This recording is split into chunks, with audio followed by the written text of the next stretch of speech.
After a 1 week break, we are back on the air and we are back to tell you more about indie video games and what's been happening for the last couple weeks. This is Indie Spotlight.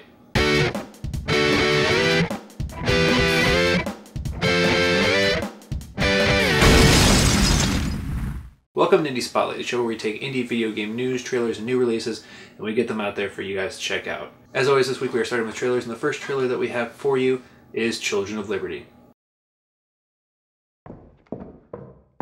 So, these are the little troublemakers.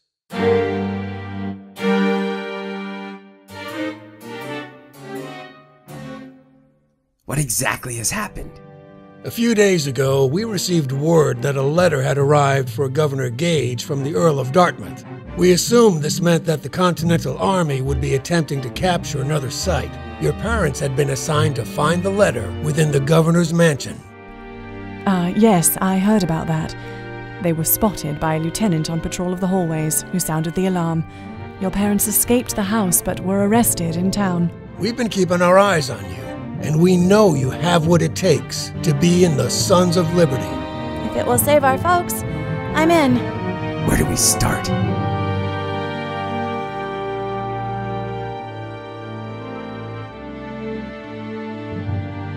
Four kids against the governor's army. Who came up with this plan again? Children of Liberty actually looks like a pretty cool game. I like the stylized format of it. I like that it's kind of this two-dimensional characters within a three-dimensional environment. Kind of reminds me of something maybe like Fez.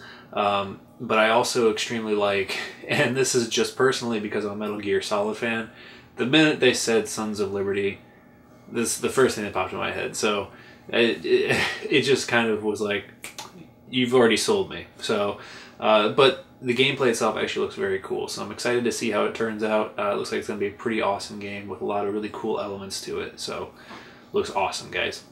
Second trailer that we have for you this week is 8-Bit Adventures: The Forgotten Journey.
As you can see, 8-Bit Adventures: The Forgotten Journey is an 8-bit game. Looks like kind of like old style Final Fantasy, like Final Fantasy 1. It kind of also reminds me of Phantasy Star with some of the world hubs that they have in there.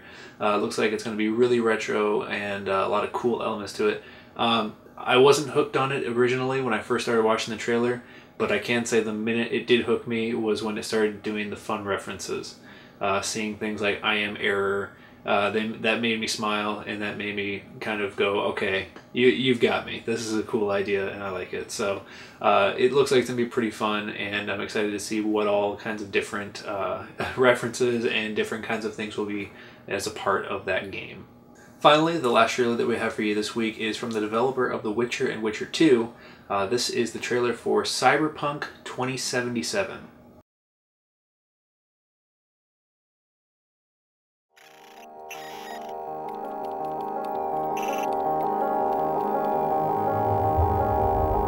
Come touch me like I'm an ordinary man. Have a look in my eyes. Underneath my skin there is a violence. It's got a gun in its hands. Ready to make sense of anyone, anything, anyone, anything, anyone, anything, anyone, anything, anyone, anything. Black holes living in the side of your face. Razor wire spinning around your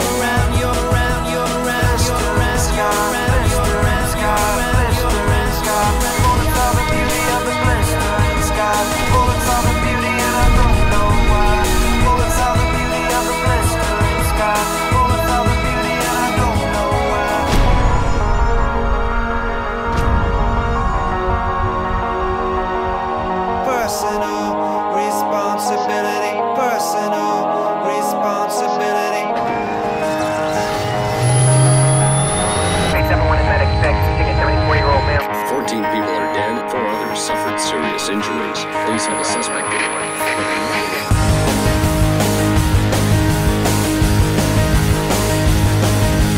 Personal responsibility, personal responsibility, personal responsibility, personal responsibility.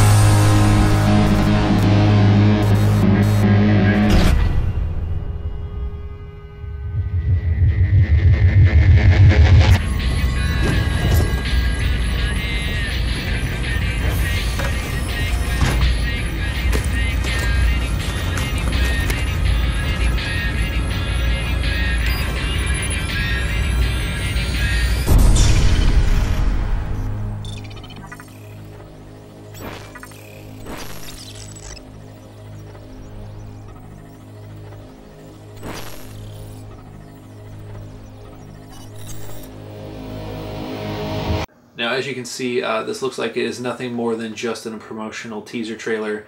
It looks amazing.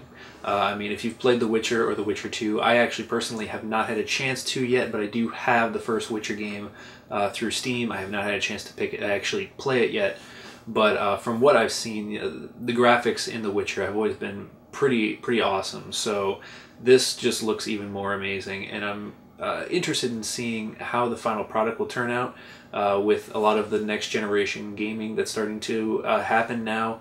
Who knows what this could look like. So the trailer looks really cool and got me actually very excited for the idea of it. So it looks great.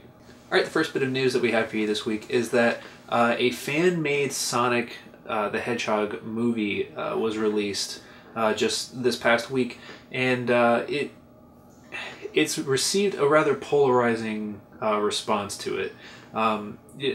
For me, there were a lot of things about it that I really enjoyed, and there were a lot of things that I didn't like as well. The movie has been in production for about 2 years. It's a little under 20 minutes, so it's more like an episode, if anything.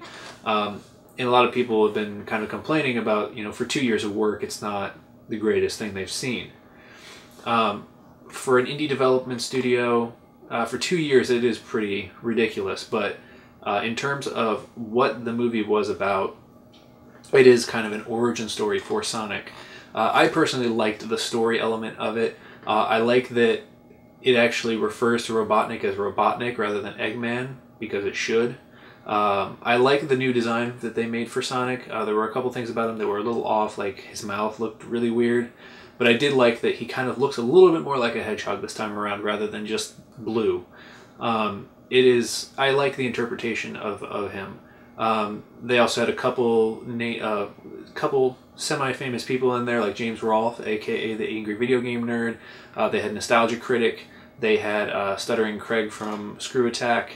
A number of different names. I also had Jaleel White, who did the voice of Sonic in the early 90s cartoon, to come back and do the voice of Sonic this time around.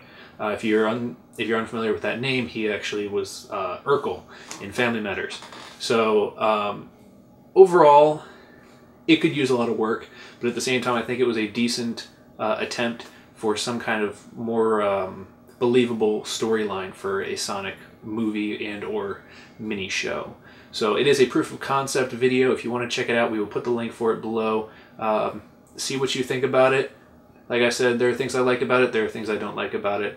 Some of the CGI I thought was pretty bad, but for the most part, the story-wise at least, I thought was pretty decent. Indie Gala has a new bundle out. This one is the Indie Gala Magica bundle. Some of the games that come with it are Magica, Painkiller, and Trine. So if you want to check that out, we will put the link below for you to take a look at those games. There's a minimum, or not a minimum, but a $5 or so, and you'll get all the games versus paying some other thing or free and getting less games. If you're a fan of DayZ, the Arma 2 mod, and you're waiting for the standalone title, which was supposed to be out near the end of last year, you're going to have to wait a little bit longer. Apparently, the development of it has been pushed back because the developer has said that instead of just taking what they had done before with the mod and making it more of a standalone game, they can now they've been able to redesign the entire engine, make a brand new engine, make everything the way they want to. So they're taking a little bit more time to make sure that it is exactly what they want it to be. So hopefully we can see DayZ sometime soon. I have not played DayZ, the mod, but from what I've seen, it is an absolutely amazing game, and I'm extremely excited to see how the standalone game comes out.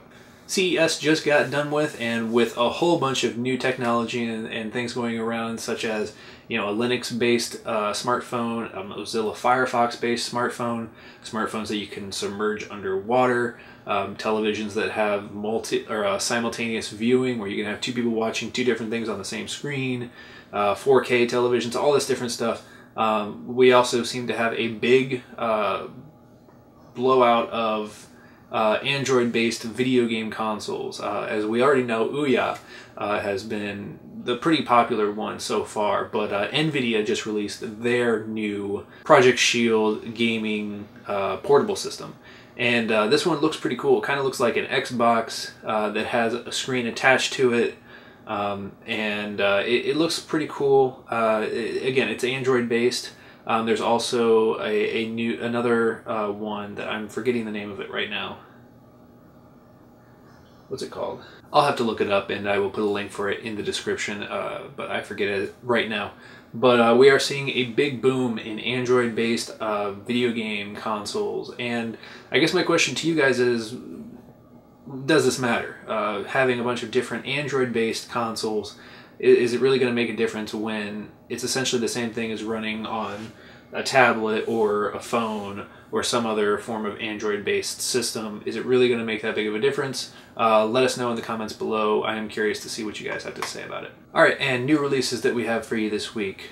We have Earth Defenders HD, Kentucky Route Zero, and Yurkwon Masters HD. Alright, that does it for Indie Spotlight this week. As always, if you have any news, trailers, or new releases that you want to let us know about, you can hit me up at Twitter at twitter.com/Dazerin, Ryan at twitter.com/MasterBlood, Tim at twitter.com/ShadowKingpin, or VBGTV at twitter.com/VBGTV.